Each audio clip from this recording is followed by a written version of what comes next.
Morning class ਹੁਣ ਤੁਹਾਡਾ lecture entrepreneurship development ਦਾ ਹੈ। ਠੀਕ ਹੈ, ਕੱਲ੍ਹ ਅਸੀਂ ਕੀਤੇ ਸੀਗੇ ਐਂਟਰਪ੍ਰੀਨਿਓਰਸ਼ਿਪ ਡਿਵੈਲਪਮੈਂਟ ਦੇ ED cycle creative business ideas. ਠੀਕ ਹੈ, ਹੁਣ ਸਾਡਾ ਨੈਕਸਟ ਅੱਗੇ ਟੌਪਿਕ ਹੈਗਾ ਬਿਜ਼ਨਸ ਪਲਾਨ।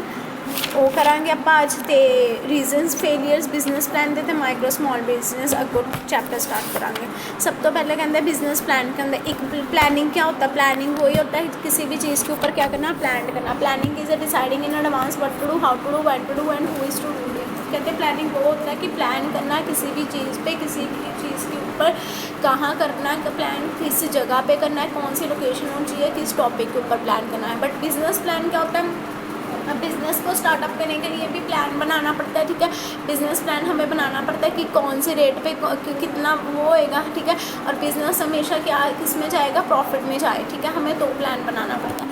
आगे देखो इसकी डेफिनेशन है, कहते हैं document that describe a business along with the objective strategies market in which it operates and their business financial forecast. कहते हैं डॉक्यूमेंट दैट डिस्क्राइब्स, कहते हैं वो डॉक्यूमेंट जो हम डिस्क्राइब करते हैं बिजनेस अलॉन्ग विद ऑब्जेक्टिव के बेस पे, स्ट्रेटजीज के बेस में, कहाँ पे, मार्केट में करते हैं।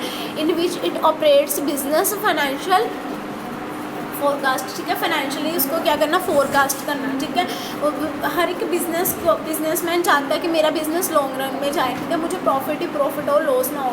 वो कैसे होंगे, अगर हम बिजनेस प्लान बनाएंगे, प्लान के अकॉर्डिंग भी चलेंगे, डेली रूटीन में हम वर्क करेंगे अच्छा, तो हमारा बिजनेस क्या होगा, अच्छा वेल डेवलप, और ग्रोथ रेट उसका क्या होगा, अच्छा होगा। ठीक है, इसका कहते हैं ऑब्जेक्टिव क्या है कि keeping a food cost is less than 35% of revenue है। ठीक है, प्रमोट करना एक्सपेंडिंग रेस्टोरेंट को।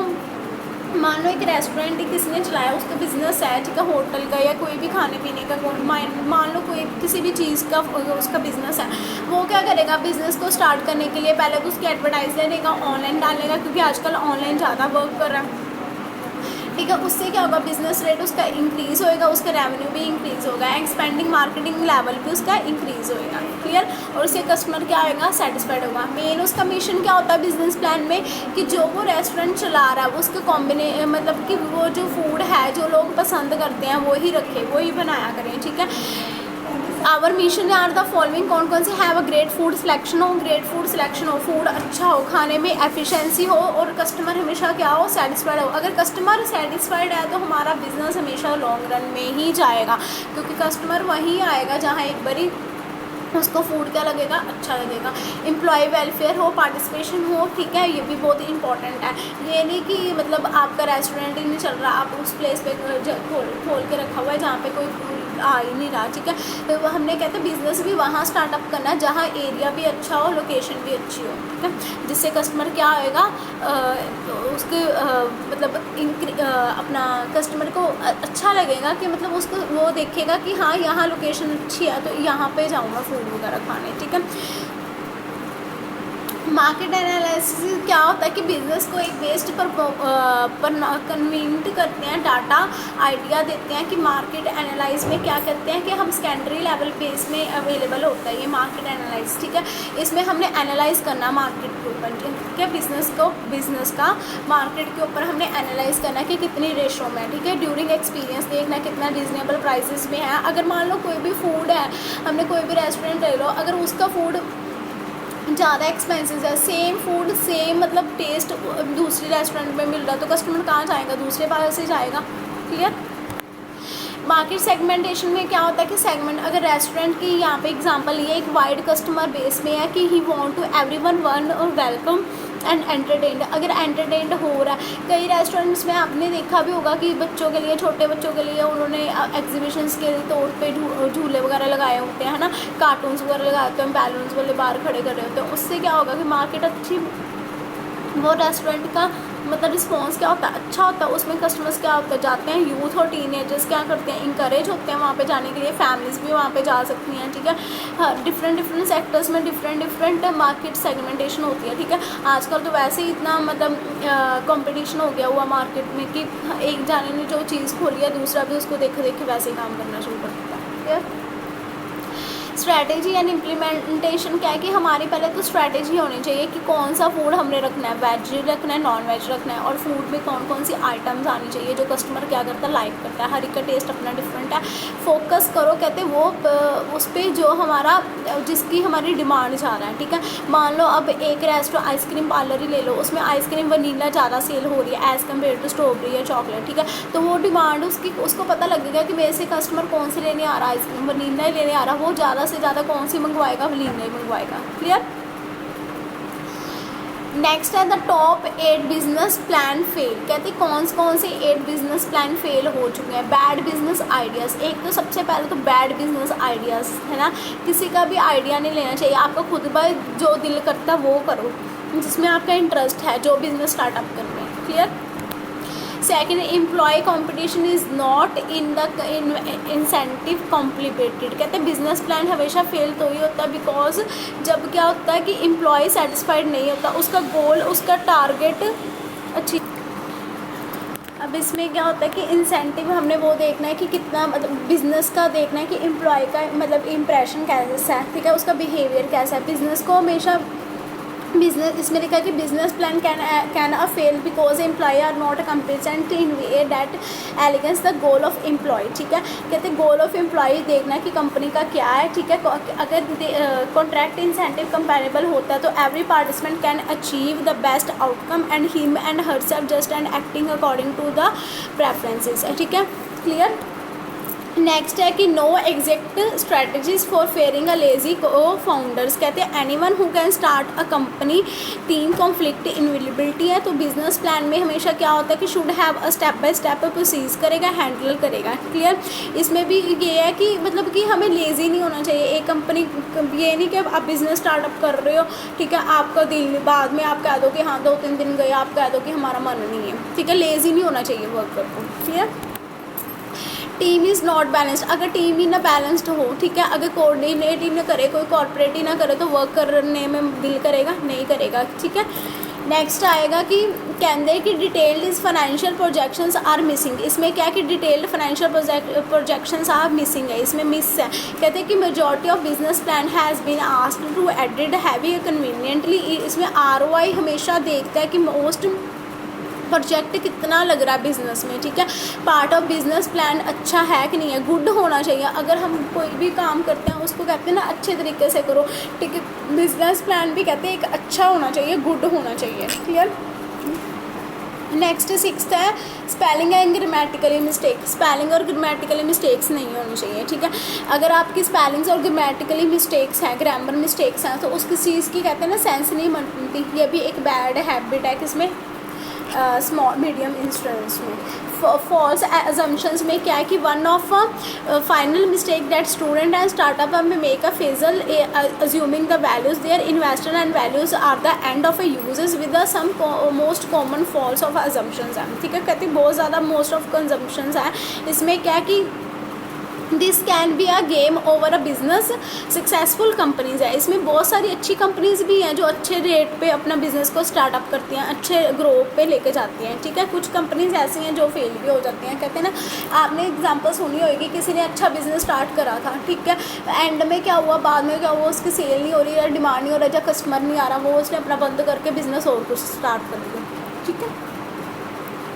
8th में है कि failure to improve a business plan after receiving a feedback. कहते हैं failure improve a business plan में क्या है कि अगर आपको फीडबैक मिल रही है, अच्छा रिस्पॉन्स अगर आ रहा है तो आप अच्छा वर्क करोगे। अगर आपको है ही नहीं, कहते फेलियर भी इम्प्रूव बिजनेस प्लान में हमें मतलब वो करना चाहिए, इम्प्रूव करना चाहिए बिजनेस को, ठीक है। अगर एक रेस्टोरेंट की एग्जांपल ले लो, ठीक है, उसको क्या रेस्टोरेंट में चाहिए कि एक LCD लगी हो, अच्छे से मतलब वर्क हो, ठीक है, प्रॉपर सीटिंग अरेंजमेंट हो, प्रॉपर मेन्यू बना हो, मतलब जो कस्टमर जा रहा उसको अच्छी सर्विसेज प्रोवाइड हो, ठीक है। क्लियर। नेक्स्ट हमारा टॉपिक आता है स्मॉल मीडियम इंडस्ट्रीज़। इसमें क्या है कि पहले स्मॉल मीडियम एंटरप्राइजेज़ में क्या है कि छोटी कंपनी, छोटी इंडस्ट्री से लेके बड़ी इंडस्ट्री तक हम कैसे वर्क कर सकते हैं। कहते हैं कि in India is a generally referred a small and medium industries included the टिनी sector and small services. कहते हैं बिजनेस एंटरप्राइज को स्टार्टअप करने के लिए स्मॉल स्केल सर्विसेज की लोड़ है। कहते हैं कि small scale services has always a representative the model socio economic policies of a government in India में यूज़ किया, which emphasized the judicious use of a foreign exchange from import of a capital goods and inputs labor incentive mode of a production भी use होती है इसमें, employment generations भी use होती है, non consideration भी है, and diffusion of economic power भी इसमें क्या करते हैं यूज़ करनी जाती है, एंड इफेक्टिव कंट्रीब्यूशन होनी चाहिए। अगर इफेक्टिव कंट्रीब्यूशन होएगी तो फॉरेन एक्सचेंज अर्निंग में भी हमें क्या कोई प्रॉब्लम नहीं होएगी, चाहे वो स्मॉल मीडियम इंडस्ट्री है चाहे मीडियम टू स्मॉल है। क्लियर। अब इसमें कहते हैं कि ऑल एक्टिविटी रिलेटेड होते हैं स्मॉल स्केल इंडस्ट्री सेक्टर्स में। Ministry of micro and small medium enterprises भी इसमें यूज़ होते हैं, बट कौन से एक्ट में था, MSMED जो हमारा है वो कौन से एक्ट में था, 2006 में है। ठीक है। मैन्युफैक्चर एंटरप्राइजेज में क्या कहता है कि वो एंटरप्राइजेज हमने इंगेज करनी है, क्योंकि जब प्रोडक्शन होती है एक गुड्स की तो वो इंडस्ट्री बेस में होती है। फर्स्ट शेड्यूल में हम इसको काउंट करते हैं इंडस्ट्री को, वो कौन सी, उसका नेम क्या है, डेवलपमेंट एंड रेगुलेशन एक्ट कब हुआ था, 1951 में स्टार्टअप हुआ था। क्लियर। और इन्होंने प्लांट और मशीनरी में इन्वेस्ट करने के लिए कौन कौन सी कंडीशंस लगाई थी, कहते हैं कि अगर माइक्रो एंटरप्राइजेस छोटा है तो डज नॉट एक्सीड 25 लाख तो ज़्यादा नहीं जाना चाहिए, अगर small enterprises plant and machinery more 25 lakh से ज़्यादा नहीं चाहिए, but does not exceed the 5 crore, 5 crore तो ज़्यादा एक्सीड नहीं करना चाहिए स्मॉल एंटरप्राइजेस। अगर मीडियम एंटरप्राइजेज है उसके इन्वेस्टमेंट प्लांट एंड मशीनरी कब कितनी होगी, मोर देन 5 करोड़ से ज़्यादा होगी, but does not exceed 10 crore, 10 crore से ज़्यादा नहीं होनी चाहिए। एंड सर्विस एंटरप्राइजेस क्या कहते हैं कि जो हम सर्विसेज प्रोवाइड करते हैं एंटरप्राइजेस को, कहते हैं अगर माइक्रो एंटरप्राइजेस हमने यूज़ करी है इक्विपमेंट डज नॉट एक्सीड ना हो, कहाँ किससे ज़्यादा ना एक्सीड हो, 10 लाख से। अगर स्मॉल एंटरप्राइजेस हम यूज़ कर रहे हैं इक्विपमेंट कर रहे हैं वो कहाँ से ज़्यादा ना हो, 10 लाख से, बट एक्सीड कहाँ तक ना करे, 2 करोड़ तो ज़्यादा नहीं करनी चाहिए। तो जो मीडियम एंटरप्राइजेस है वो भी मोर दैन 2 करोड़ तो ज़्यादा नहीं होनी चाहिए, एंड एक्सीडिंग लास्ट रेट कितना होना चाहिए, 5 करोड़। ठीक है। ये तुसी याद करनी है कि मैन्युफैक्चरिंग च small micro small and medium कितना है, सर्विस च माइक्रो स्मॉल मीडियम कितना है। क्लियर। नेक्स्ट आते हैं हमारे करैक्टरिस्टिक्स ऑफ SEMS। कहते हैं कि इसका टेबल बना हुआ ऐसे ही आपने टेबल पेपर में बनाना, प्रेजेंटेशन अच्छी रखा करो अपनी। Born out of individual investment and skills में कहते हैं कि वो सिंगल एंटरप्रेन्योर और स्मॉल ग्रुप एंटरप्राइजेस हमने यूज़ करने हैं जो जिनका लेवल ऑफ वो क्या है स्किल अच्छा, लिवरेजिंग अच्छी है। ठीक है। उसमें क्या होएगा कि हमने मैन्युफैक्चरिंग सर्विसेज देखनी है कि अच्छी प्रोवाइड हो रही है कि नहीं हो रही है, इंडिविजुअल पर्सनस का देखना है कि इंडिविजुअली वो वर्क कर रहे हैं अच्छा रिस्पॉन्स के नहीं कर रहे हैं, क्योंकि अगर सर्विसेज अच्छी देंगे तो इंक्लूडिंग ट्रेडिंग कंपनी भी ऑल्सो क्या करेगी, अच्छे रिस्पॉन्स करेगी, रिटेल एस्टैब्लिशिंग भी हमारा क्या होगा, गुड होगा। Next greater operational flexibility, flexible in nature होना चाहिए। ठीक है। मिक्स नहीं होना चाहिए, इसमें 2 तरह के प्रोडक्ट भी और प्राइस मिक्स भी आ जाएंगे, ये हमने पढ़े हुए हैं पहले। लो कॉस्ट प्रोडक्शन भी होनी चाहिए, कहते हैं high percentage adopt the technology, जो हमने टेक्नोलॉजी यूज़ करी है उसको हमने क्या करना, अडॉप्ट करना है, इंटरलाइज करना। High capacity to innovate export में क्या है कि SEMS कहते हैं कि स्किल इनोवेशंस देखनी है, इम्प्रोवाइजेशंस देखनी है कि अच्छी हो। ठीक है। मार्केट में उसका रिस्पॉन्स क्या हो, अच्छा हो। एक्सपोर्ट कर रहे हैं अगर हम मार्केट को, उसका नॉट ह्यूज ही ज़्यादा अमाउंट में नहीं करना, उसका वॉल्यूम ज़्यादा नहीं दिखाना। ठीक है। नेक्स्ट है हाई एम्प्लॉयमेंट ओरिएंटेशन। एम्प्लॉयमेंटेशन हमेशा हायर होनी चाहिए, कितने % जॉब इसमें होनी चाहिए, 80% जॉब की रिक्वायरमेंट होती है। Clear. Reduction of regional imbalances, इसमें क्या है कि इम्बैलेंसेज ऑफ रिडक्शंस में क्या है कि unlike the large industries wire disability of operations more difficult है, इसमें ज़्यादा डिफ़िकल्टी आती है। एंड फ्लेक्सिबिलिटी ऑफ लोकेशन होनी चाहिए। ठीक है। फ्लेक्सिबल नेचर होनी चाहिए, हर किसी करैक्टरिस्टिक्स में फ्लेक्सिबल और रिलायबिलिटी होनी ही चाहिए। क्लियर। नेक्स्ट इंपॉर्टेंस है, इसका डायग्राम भी देख लो, ये बना हुआ है, ये पॉइंट्स लिखे हुए हैं, पीछे इसके एक्सप्लेनेशन है। फर्स्ट पॉइंट करते हैं हम आज पर्सनलाइज्ड सर्विसेज। पर्सनलाइज्ड सर्विसेज कौन सी होगी, जो पर्सनली होगी, जैसे मुझे मान लो मुझे एक वर्कर की या एक एम्प्लॉय की नीड है, पर्सनल सर्विस होगी मेरी, वो मेरी कंपनी में काम करेगा वो पर्सन। ठीक है। सेकेंड है best customer services. Best customer services क्या होगी, अगर मान लो मेरे एक पर्सन को हायर करा, वो मुझे अच्छी सर्विसेज दे रहा है, मतलब दे रहा है, वर्क अच्छा करके दे रहा है, मैं भी उसको अच्छे सैलरी में रखा, तो वो क्या होगी, बेस्ट कस्टमर सर्विसेज। कस्टमर क्या होएगा, सेटिस्फाइड हो जाएगा। थर्ड है better access to market information. इसमें क्या होगा, अच्छे से अच्छी मार्केट इन्फॉर्मेशन होनी चाहिए। अगर मार्केट इन्फॉर्मेशन अच्छी है, मार्केट हमारे गुडविल है, नेम है, तो सेटिस्फाइड है। मान लो एक नायका गया, नायका का ब्रांड अब कितना अच्छा है, प्रोडक्ट कितना अच्छा है, तो उसकी मार्केट की सर्विसेज भी है, कस्टमर भी सेटिस्फाइड है। क्लियर। फ्लेक्सिबिलिटी सेम आ गया, फ्लेक्सिबिलिटी नेचर होना चाहिए। अब कहते हैं more flexibility to meet a need, taste and preferences, taste भी हो, नीड भी, जो हमें चाहिए वो भी मिले, तो हम वो भी कस्टमर क्या होएगा, सेटिस्फाइड हो जाएगा।